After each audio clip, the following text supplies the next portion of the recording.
Well, hello, good evening, and welcome to a Wednesday night episode of Brett's Old Time Radio Show. It is bitterly, bitterly cold, I cannot tell you. I'm shivering away, even in the studio, because I've made that fatal error of leaving the door open. And it is flipping cold, but I thought, well, it means Lola the puppy can run in and out if she wants to. But I'm suffering for it.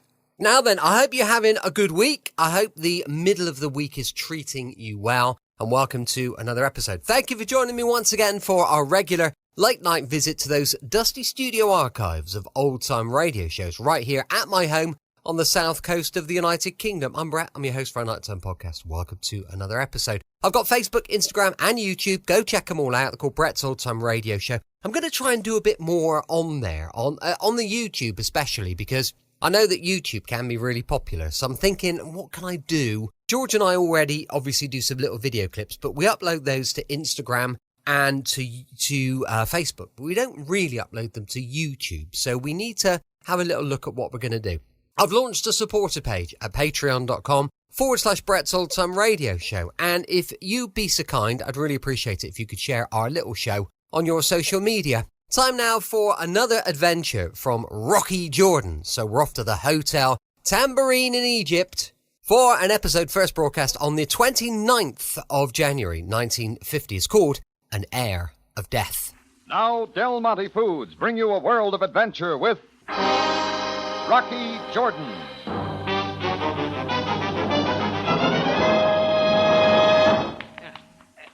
All right, ease off, Hassan. I've had enough rubbed on. But, Effendi Jordan, my salt rubs do most excellent things to the body. You're like raising welts. You're about as tender as a pile driver. Excuse me, please, but could you tell me which of these corridors lead to the steam room? I'm new to this bath. Oh, a second. Come on, I'll show you. I can use a steam bath myself. Thank you. Stefan Miller is my name, sir. Oh, Jordan. Rocky Jordan. Most pleased to meet you. You are a visitor to Cairo, as I am? Oh, I'm in business here. I run a cafe. Oh, that's the door to the steam room. Allow me to open it. The door does not seem to open all the way. Something is blocking it. Pull it shut, Mailer. What? Slam it. Huh? Now, stay here, Mailer. Don't let anyone in that steam room, and don't go in yourself unless you're tired of living. I'll be right back.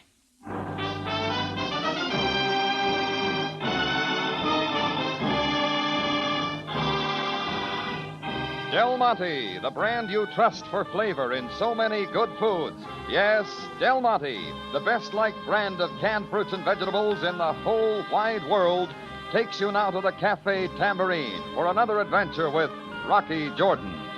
The Cafe Tambourine in Cairo, gateway to the ancient East, where modern adventure and intrigue unfold against a backdrop of antiquity. Tonight's Rocky Jordan adventure, An Air of Death.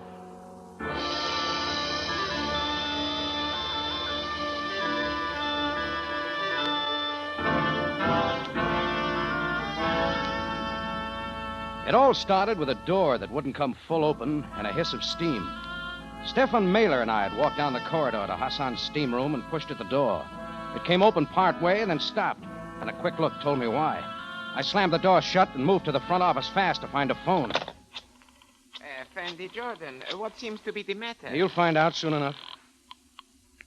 Captain Sam Sabaya. Sam, Rocky, there's a dead guy sprawled out in Hassan's steam room. You better get over here and bring along a suction pump. Suction pump? Jordan, what When you see a dead guy and smell burnt almonds in the air, what do you think of? Cyanide. That's right, cyanide vapor. And Hassan's steam room's full of it. Just thought you might want to know.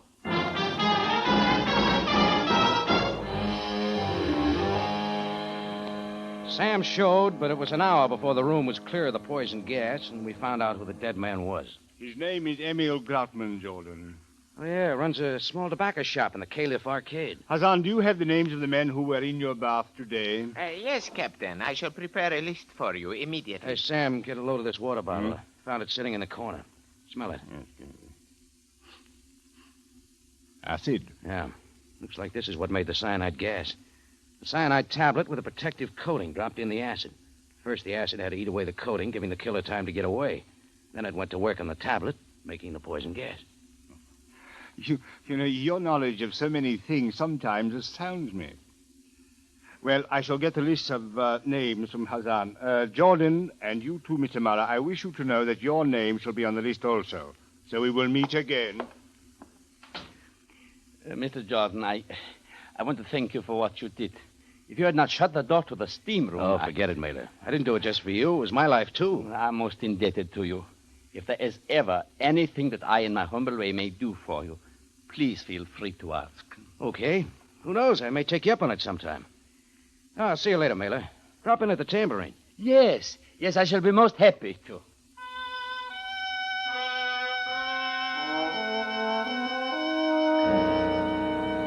After poking around a bit more, Sam asked me to go with him to Emil Grotman's tobacco shop to break the sad news to Mrs. Grotman. A silver sign saying the best in domestic and imported tobaccos, we mail anywhere, hung in the window. Sam and I went in. Mrs. Grotman was standing behind the counter, a small, thin woman with dark skin and sunken cheeks. Sam introduced himself. It was his party, so I let him carry the ball.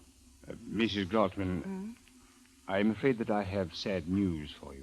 Sad news, good Captain Sabaya, is not far into me. Your husband, Mrs. Grotman, is dead. Didn't you hear, Mrs. Grotman? Emil's dead. I heard the good Captain. You do not seem surprised at the news. Perhaps that is because I am not. Look, I found him in Hassan's steam room. He was murdered. Thank you for telling me. I shall make any arrangements necessary for the funeral. You indicate very little feeling for your husband.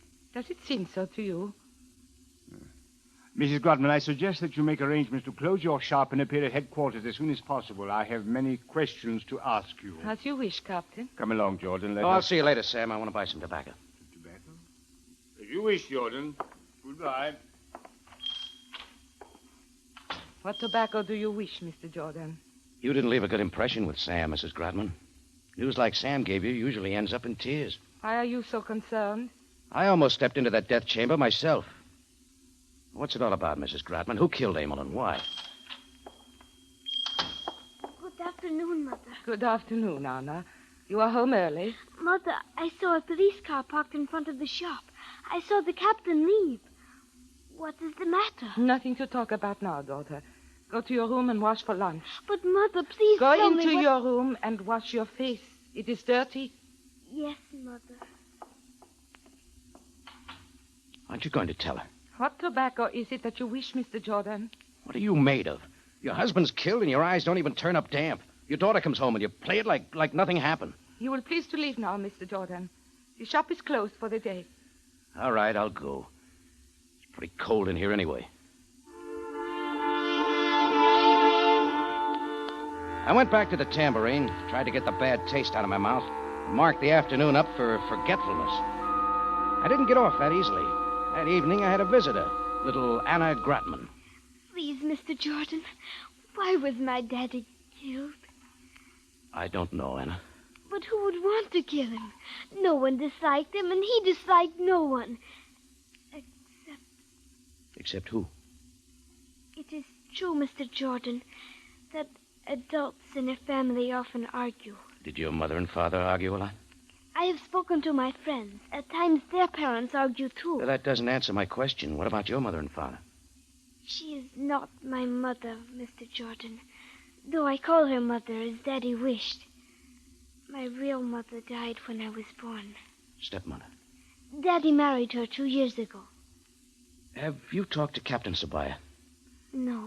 Well, come on, I'll take you home. And I want to go over to the police station and talk to him. The Grotman house was in back of the shop, but a few moments later, I was walking Anna down the dirt path toward the back door. We were just stepping out of the darkness into a ray of moonlight when something stopped me. A man had stepped out of the back door of the Grotman house carrying something under his coat. Who is he, Anna? His name is Gerard, Mr. Jordan. He works for Mother. He walked to the incinerator, stuffed the package he was carrying into it, set a match to the bundle. Then he went back into the house. Well, the package figured to be worth looking at. Anna and I made it over to the incinerator, pulled the bundle out, slapped at the burning edges. What is it, Mr. Jordan? Just a second. Yeah, there's an uncanceled stamp on the bundle. It was wrapped for mailing. The shop mails tobaccos to any part of the world. The address is mostly burned off. All I can see is EVA, Switzerland. It could be Geneva. There's still some of the contents stuck to the paper. It's tobacco. I wonder.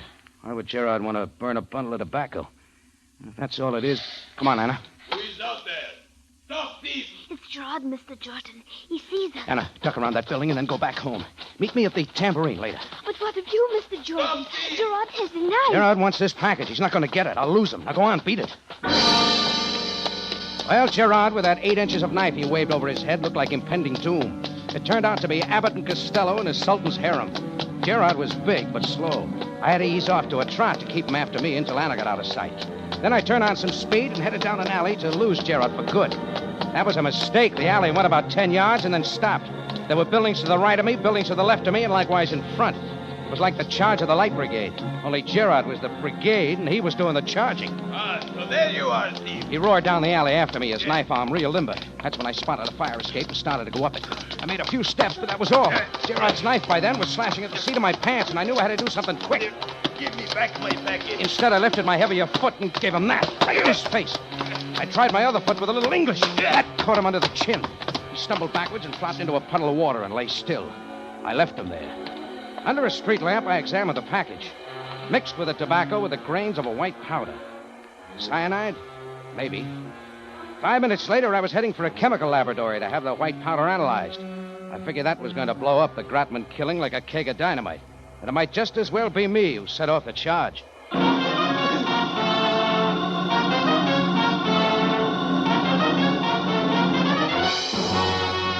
Del Monte Foods is presenting tonight's adventure with Rocky Jordan.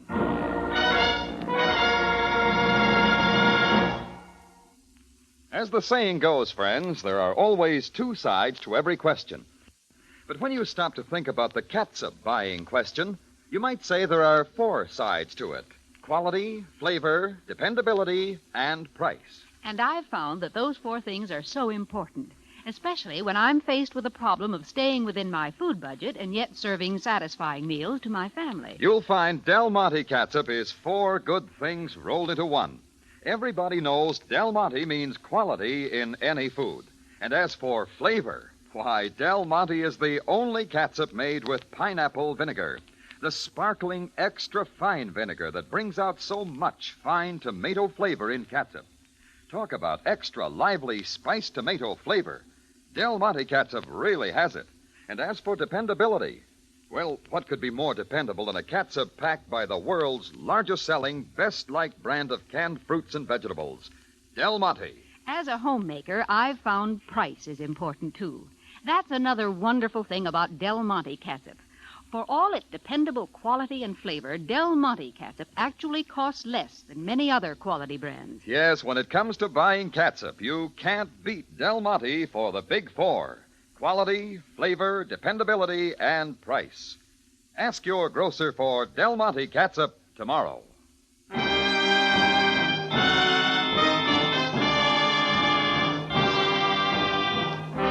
And now we take you back to Cairo and tonight's Rocky Jordan story, An Air of Death.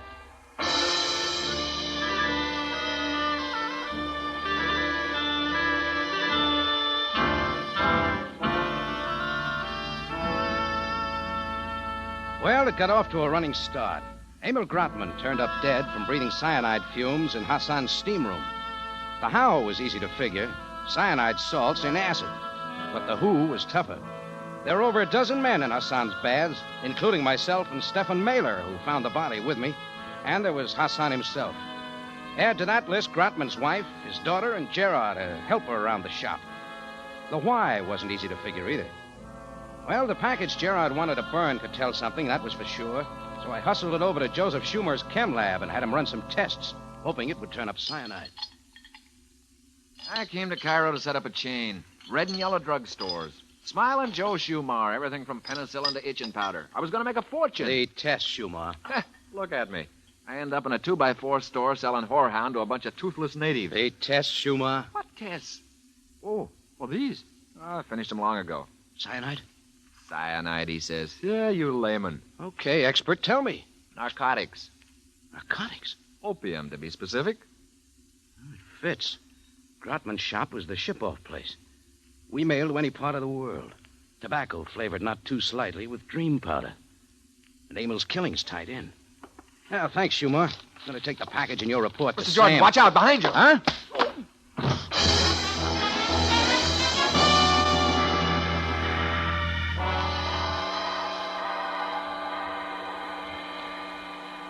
I woke up in the alley about 2 blocks from Schumar's lab with a lump on the side of my head. The package and the chemist's report on its contents were gone. Well, that made sense. Someone had caught up with me and got the opium remnants away. Gerard? Yeah, maybe. But it was one thing to steal the package and the report, and another thing to keep the information from Sam. Joseph Schumar could tell Sabaya over the phone just as easily as on a slip of paper. So I headed back to the lab.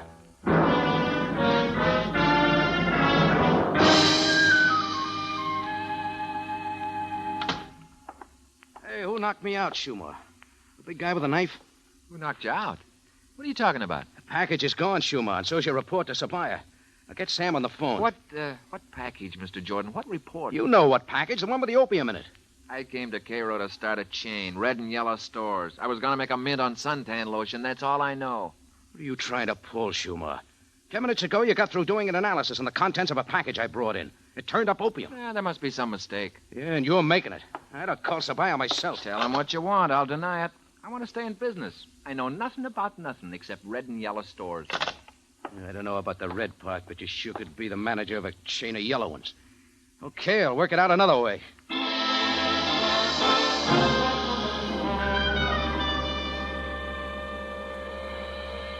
Well, Anna, after what happened to me, Schumar was afraid to talk, and wasn't anything I could do.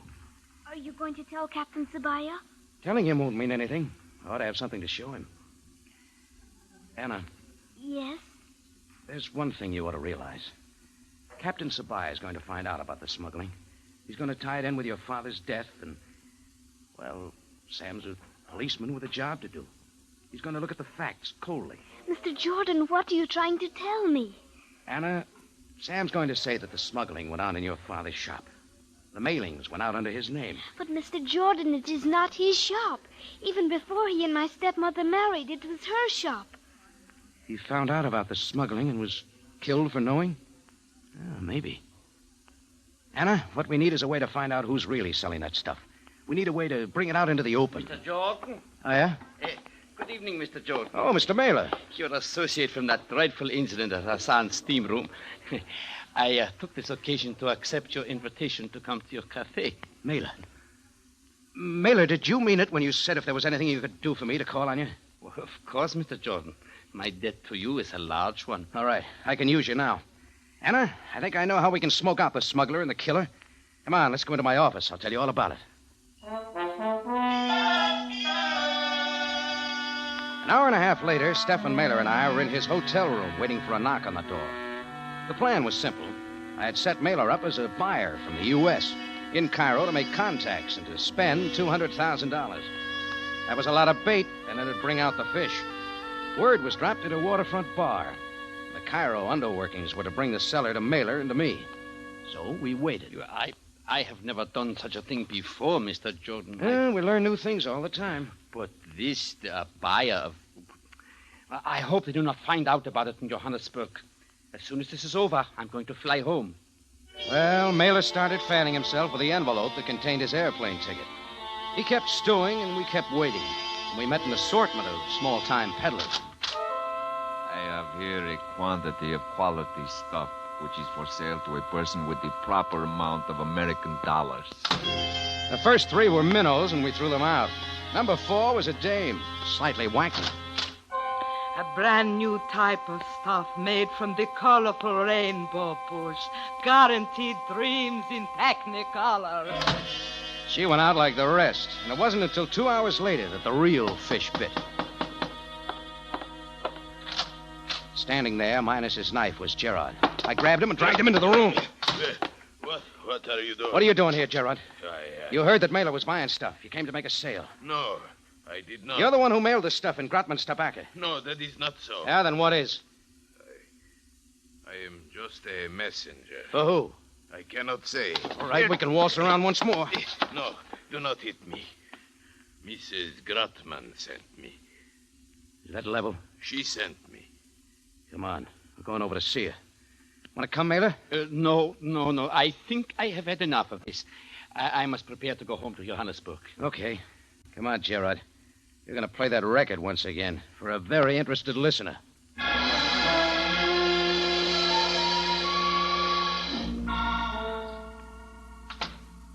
I did not expect to see you again, Mr. Jordan. Oh, our lives are full of surprises. I brought in a bird that wants to sing. And we've got something to talk about, Mrs. Gratman. I do not believe we have anything to talk about. Oh, no? Your husband found out the opium was being smuggled out of the country in the tobacco bundles. That was too much information to have and to live. So you are of the opinion Emil was murdered because of that? He's got a lot of support. Let's expand. Who's the key to the puzzle, the real smuggler? I set Mailer up as a buyer. Gerard shows, ready to sell. Only he makes it real convincing he's just an advance man for someone else. You. You've got 10 seconds to talk your way out of it, Mrs. Gratman. I have nothing to say. When Sabaya gets the story, he'll figure you killed your husband. You'll see to it you have plenty to say. The good captain may try as hard as he wishes, Mr. Jordan. He will still have to prove quite definitely that I was the smuggler and that I killed Emil. And you don't think he can do it? Perhaps he can. Perhaps he can, Mr. Jordan. You know something, Mrs. Gratman? I don't think he can either. Why? Because you didn't kill your husband. You are most changeable, Mr. Jordan. Emil was killed in the steam room of Hassan's Baths for Men. Things being as they are, you couldn't have even gotten through the front door. So that takes me back to you, Gerard. Me? You could have gotten into the steam room, and you could have done it for Mrs. Gratman. Oh, but that was not possible, Mr. Jordan. I was not even near Hassan's bath this afternoon. I was across town all the time. Got a way to prove it? Of course I have, Mr. Jordan. I was with Anna all the time. And he was. Anna verified his story, and Gerard was cleared. So was Mrs. G, since she didn't have the entrance requirements to get into Hassan's baths. Well, my whole theory fell apart like a paper hat in a rainstorm. I left the Gratman house, phoned Sam to bring him up to date. Then I asked him how he was doing. There are 8 names on the list that Hassan supplied me, Jordan. Already 5 have been checked and cleared. So Sam still had 3 left. I wished him good hunting, caught a cab, and headed back for the tambourine. But I never got there. A simple little billboard sign changed my plans. Take TWA Constellation to Athens, Rome, Geneva, Paris, and New York. That's all it said, but it was enough.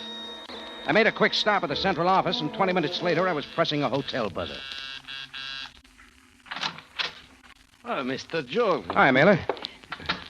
Is it all over, Mr. Jordan? No, not yet, but it's getting there. Let me see your airplane ticket. What? Your airplane ticket. You said you were flying home to Johannesburg. But why should you want to see it? Oh, never mind. I don't have to see it. I saw the envelope. It had a TWA stamp on it. TWA doesn't fly to Johannesburg, but it does fly to Geneva, Switzerland. And that's where your ticket's marked for. So you lied. Why? Mr. Jordan, I do not understand your manner. Sam's got 3 names left on his list. One's mine, one's Hassan's, and the other is yours. Oh, Captain Sabaya said as much. He said that I didn't do it. So that leaves Hassan and you. You both were there. Either one of you could have slipped into the steam room and set up the contraption that made the cyanide gas, if you had the equipment. Throw open your suitcase, Mailer. My suitcase? Mr. Jordan, if you please... All right, I'll throw it open myself. There we are.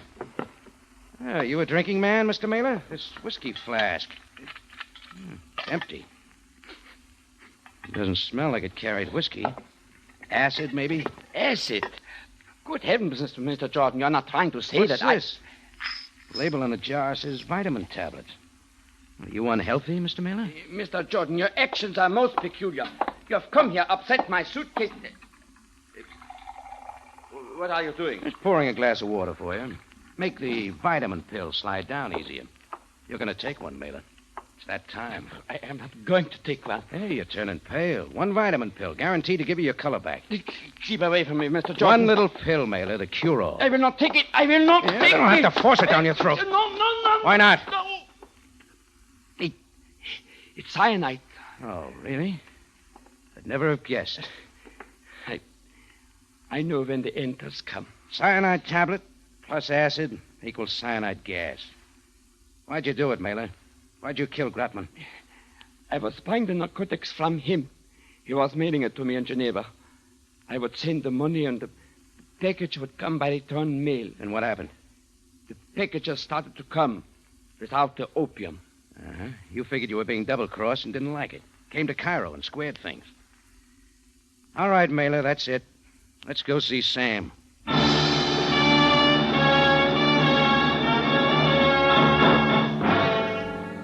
In just a moment, Rocky Jordan returns to conclude tonight's story.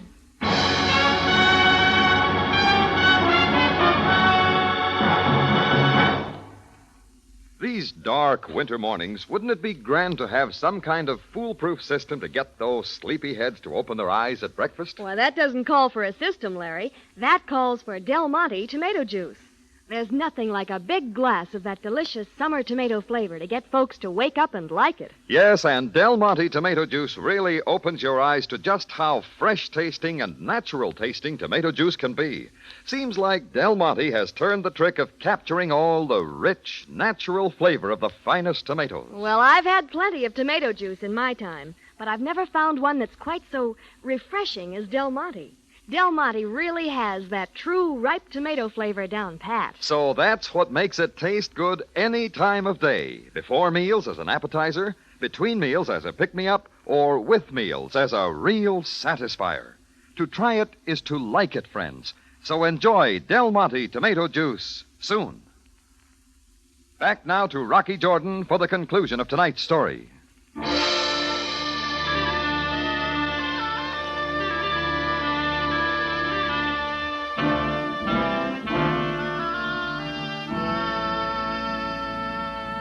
Well, I turned Mailer over to Sam and gave him all the details. Joseph Schumar's behavior at the chemist shop cleared up, too. Mailer had pressed him into saying he knew nothing about the opium analysis, and Schumar wanted to stay alive. And that was about it. Then I caught a cab and headed over to Mrs. Grotman's house. I got her and Anna out of bed and told them what had happened. Mrs. Grotman had something real interesting to say. Anna, would you please leave the room for a moment? Yes, Mother. Mr. Jordan, it may seem to you that I have been acting without feeling through this entire affair. Well, I can't say that it didn't occur to me. It is not that I have had no feeling in this matter, Mr. Jordan. In fact, it is because I have had too much feeling. I'm afraid you'll have to clear that up. It is not that I loved my husband. I did not. After we were married some time, I found out what he was doing. Using my shop for the smuggling. We argued much, but he would not change his ways. I knew it would lead to serious trouble, and that it would certainly affect Anna. I'm still listening. Mr. Jordan, I killed my husband, Emil. What? The packages he was fixing for mailing to Geneva, I had Gerard burn. I mailed another package just of tobacco in its place. So you see, I am indirectly responsible for his death. No, you're not, Mrs. Grotman. You may feel you are, but you're not.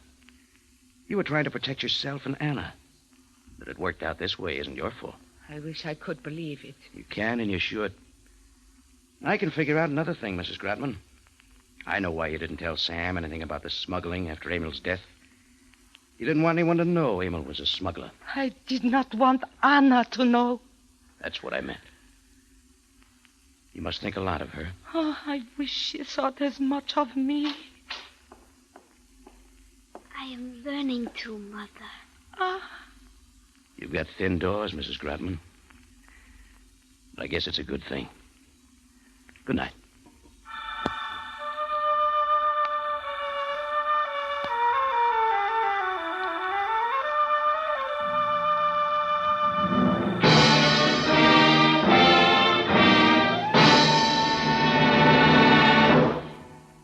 For the finest in tomato flavor, enjoy the whole family of Del Monte tomato products. Del Monte catsup and chili sauce. Del Monte tomato sauce and tomato juice. And Del Monte whole peeled tomatoes. Remember, buy wisely. Buy for flavor. Buy Del Monte. Del Monte, the brand you trust for flavor in so many good foods. Rocky Jordan, written by Gomer Cool and Larry Roman, stars Jack Moyles in the title role with Jay Novello as Sam Sabaya. This program is produced and directed by Cliff Howell, with original music composed and conducted by Richard Arundts. Remember, you have a date next week at the Cafe Tambourine, run by Rocky Jordan. Same time, same station. And the story is The Return of Tony.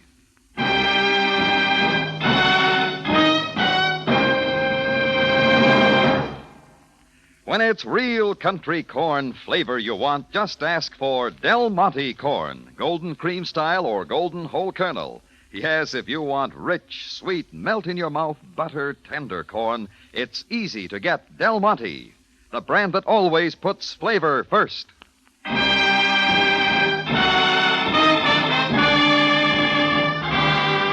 Larry Thor speaking. Rocky Jordan is presented over CBS, the Columbia Broadcasting System. Hello, welcome back. Hope you enjoyed our latest adventure with Rocky Jordan. And don't forget, more adventure tomorrow with those Tales of the Texas Rangers, going live from 5 p.m. GMT. As I mentioned earlier, we've got a supporter page at patreon.com/Brett's Old Time Radio Show. Thanks for listening. I'll be with you 7 days a week, each and every week, and I'll see you tomorrow on Brett's Old Time Radio Show. Love you. Bye.